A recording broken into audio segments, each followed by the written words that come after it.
Welcome to Scratch and Waggle, golf podcast about all things golf. Today, your hosts Thomas and Kip are going to discuss our golfers' athletes. Are they athletic? Well, hey, let's find out if Thomas and Kip are athletic first. We're back, and tonight Thomas and I met at the local gym and played some basketball. And there was supposed to be a crowd there, and it ended up being me and Thomas. And the family pastor was there, and so we played some 21, some old school 21. These new guys, they play some. If you catch it and throw it back in before it hits the ground, you go back to zero. Yes, weird rules. Very weird. Yeah. So, and what was bad about it is, all right, so we're trying to, stay in shape. I mean, we can still play golf. I played over the weekend. We're going to get to that. But for those guys way up north, out in the west somewhere that can't play play golf right now, maybe you can exercise and play some basketball. But I don't know if you've noticed on the Facebook, Scratch and Waggle Facebook post page, but I posted that I'd played hooky from church Sunday to play the golf tournament. And lo and behold, my family pastor knew that. I think I had told him Sunday night when the kids were having a little function. And I was getting heckled. Would you say heckled? Yes, yeah. Pretty unmercifully. That's a nice way to say it. Yeah. I was getting, I was asked to repent, all these kind of things. It's pretty funny. And didn't affect my game, though. I mean, my jump shot was still pretty good after about 3 games. I pulled a muscle, by the way, in my calf. It still hurts. And so I'd played hooky, and so the pastor ends up showing up. And I think the family pastor did that on purpose. I think he texted him. So the pastor shows up, and he walks in, and he starts giving me grief about not being there Sunday. And so then we ended up talking about, why golf? Is golf, compared to basketball, are you even an athlete if you play golf? So I'm going to let that sink in just for a second. Pastor looking at me, telling me that golf, that's how bad the heckling was. Yeah. So, and then he's looking at Tom. So I turned it on him as quick as I could. I was like, look, Thomas was defensive end. And you calling Thomas non-athletic? And he changed his team real quick. The story changed real quick. Yeah. Yeah, I don't go to church there. So. Blake's not a big guy. So he was intimidated by Thomas. So I think we've mentioned that before in earlier episodes about our golfers athletes. Right. And I think they are. I'll put myself out there. I played basketball. I played tennis. I got heckled about that too. I played flag football. Come on. Yeah. So the pastor's his understanding was his argument was that golfers aren't athletes. That was his whole thing. What was the 5? He had like 4 or 5 criteria for an athlete. No, skill, talent, stamina. Stamina was one. Right. And so I asked him. I was like, okay, well, have you ever carried a bag and played golf? And he's like, well, yeah. And I was like, well, you're from Mississippi. We're going to pick on Mississippi again. I said, you're from Mississippi. And the Delta, no less. The Delta of Mississippi. And he's like, yeah, I played golf. I've carried a bag. And guys, if y'all aren't from the Delta of Mississippi, it's as flat as your desktop table. There's not. And I said, so when you walked over a hill, it was an ant hill, right? And he's like, man, you're funny. And so it was stamina, athleticism, and a couple other things. And most of the things he was mentioning, you use in golf, which was kind of funny. Right.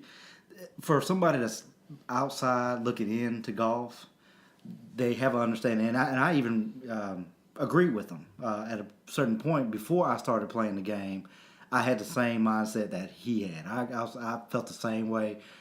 Golf's not really a sport. It's more of a leisure activity that you do, when you have time on your hands and just want to be out, just like fishing or anything else. And I'm a fisherman. I love fishing. So I kind of put that in the same category. And I thought that a long time. There was a comedian that you say you take away the sticks and you got walking. That's what it is. That's what Blake said. And he did say that. So maybe it's just walking. Maybe he heard the same comedian, the same thing. But that's the understanding that I had for a long time about golf until I actually picked up a golf club and decided to take up the game. And I said, hey, there's a lot more that goes to this. And after playing 18 holes, 36 holes, you can feel it in the morning too. I mean, and especially if you walk. Flexibility was Yeah, another one. flexible. That's right. And then we'll talk about Tiger later and some of those things. But the injuries that he had. We can talk about it now. Because one of the points he made was he said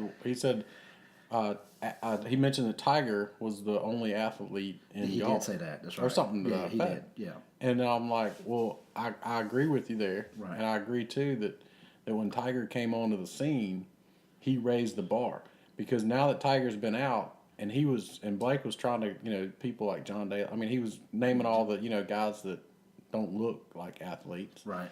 But I begged to. I even argued him down on John Daly. I was like, look at his flexibility. Right. A big man like that being able to walk like he does, and Put that get much- the club back and generate put that club much head speed is torque one on of the the ball. Anyway, that might have been a stretch, but hey, I was debating. I was defending my athletic golf sport, and but if you look at what Tiger did to golf, that's one of the things he did to golf. Look at who's the superstars now. Not that we have a superstar, but the guys that are in the top 25, you look at, what's that? Brooks Koepka? That's not his name. You know who I'm talking? Won a U.S. Open. Brooks Koepka something. I'm going to edit that. Brooks that won the U.S. Open.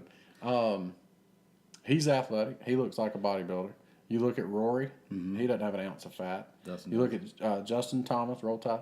You look at him. Now he's just skinny. He's just a stream bean.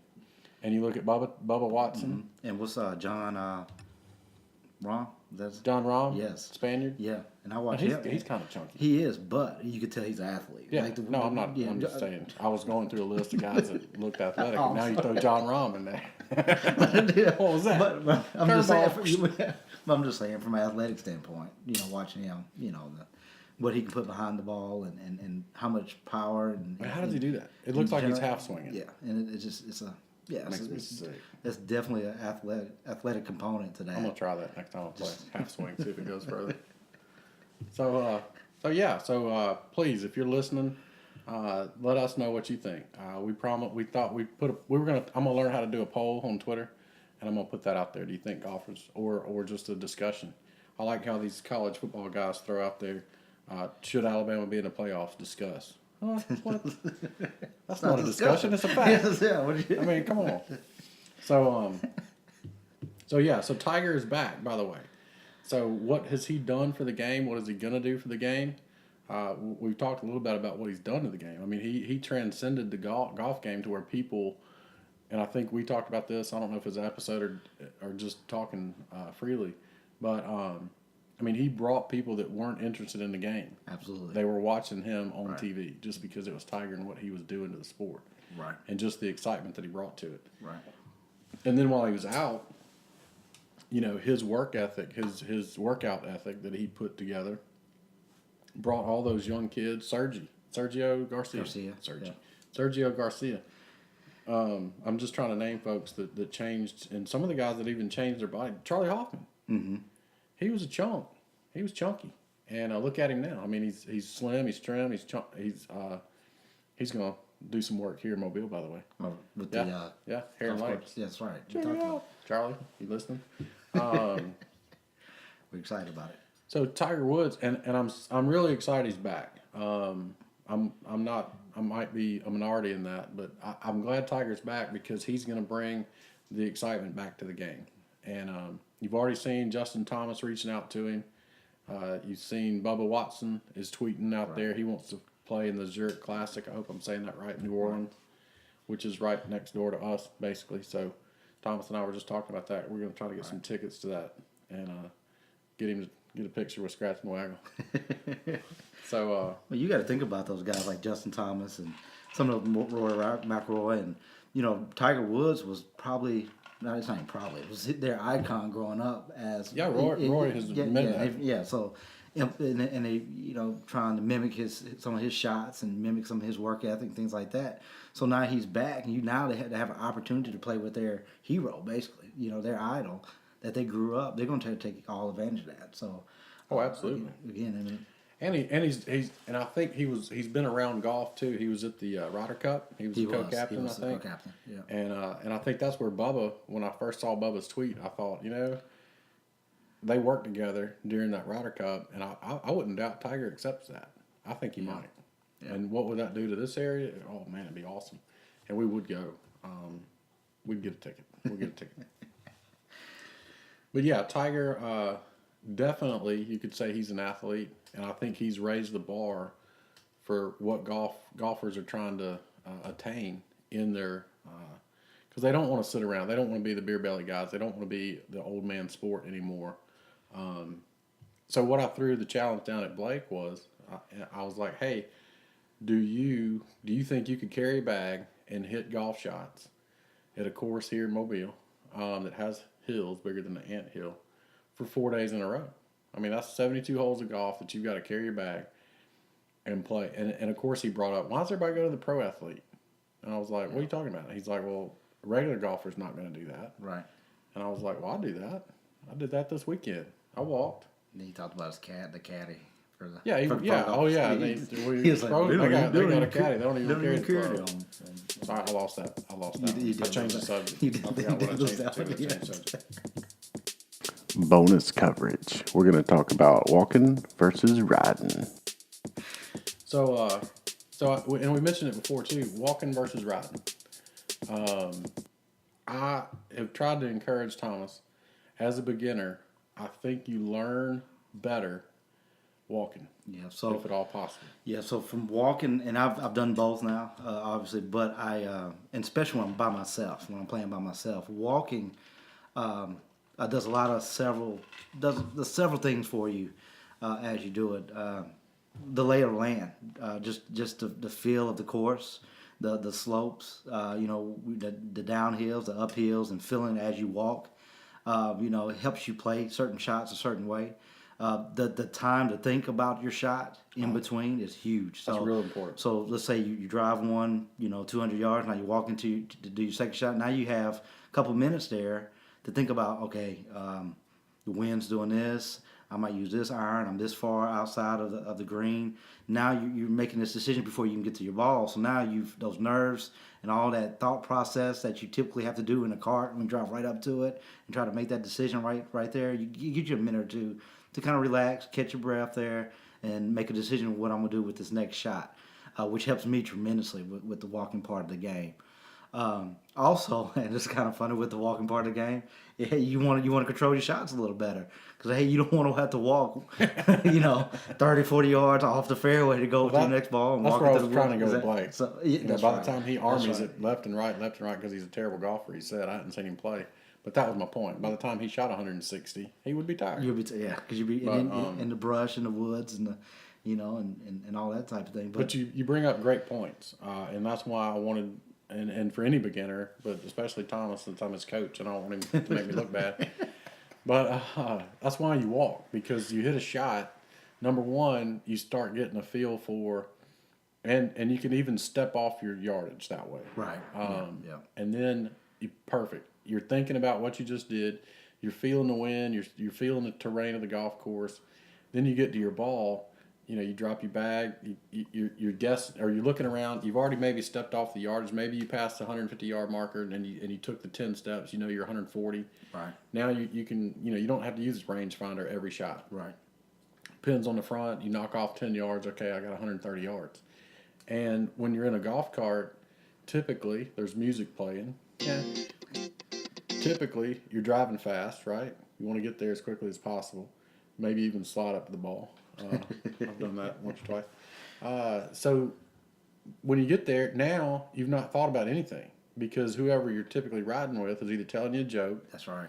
Or talking about their game. That's right. Am I right? That's right. Do I do that? You do. I think I do. All the time. Yeah. So, all right. So you ride with the guy that, oh man, if I would have just hit it an eighth of a degree to the left on the face of the club, I would have hit a great shot.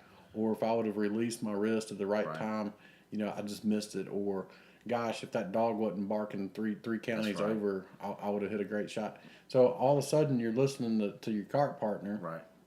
And let's be honest, nobody cares about your game on yourself. Man, that just hurt. You hurt my feelings, man. No, I'm not saying it in a bad way. I'm just saying I do. I mean, but think about it. So you're telling, let's say we're both out there playing. We're in the cart, and I'm telling you about what I'm doing, and you're telling me about what you're doing. Now we can help with tips, but Absolutely. how much are I how thought much that's are, what I was doing. Now I know that you don't care. But how much are you really focusing on what I got I'm a really ruler in saying? my hand. We're in the schoolroom.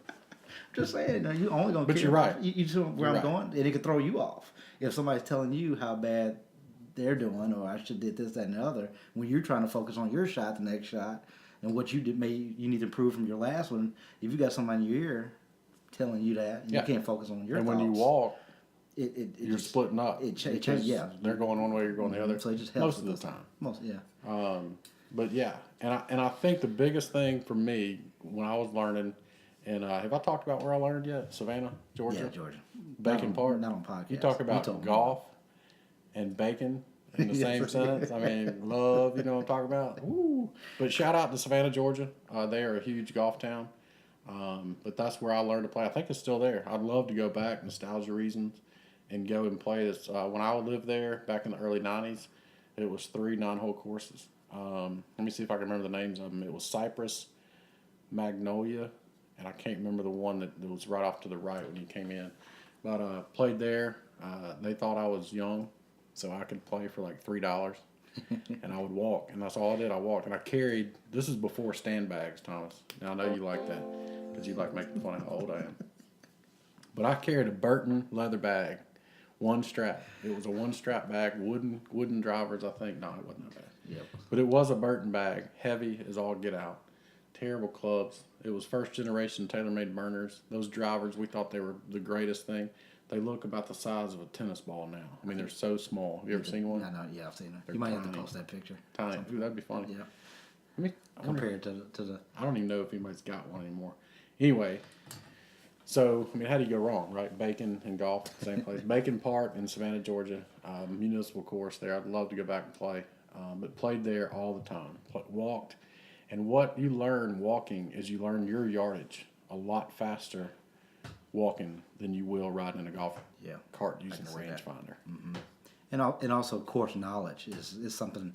As I'm playing more and walking more with the courses, I'm learning more about the course itself as I walk in comparison to being in the cart. So I make a shot and I walk to that shot. Now next time I go out to that course, even if I'm in the cart, I'll play it a certain way because I walked it and I saw certain angles there I didn't see before. Or I saw if I lay it up here, it'll be better just from walking, just seeing some nuances in the course that you may not see if you're just driving on the cart path and you just walking out to it, hit it, and get back in the cart. When you walk it, you really become knowledgeable of that course, which is extremely helpful when you're trying to lower your score. Now, I did something Saturday that I've always wanted to do, and I did it for the first time, and it was at Magnolia Grove, Robert Trent Jones here in Mobile. The Crossings course. The late LPGA played here years ago, and I've got some stories about playing with some of those ladies pro-ams. You dressed up like a lady and played. I did not dress up like a lady. Yes, That is you funny. did. I've got a story about somebody that did, but I can't tell it. It's your story. You did. Oh my gosh. Yes, we did. The old cliffhanger. Join us Wednesday for episode 7 and the rest of this story. Scratch and Waggle. Join us on the iTunes. Join us on Facebook. Join us on Twitter. Send us an email, scratchandwaggle@gmail.com.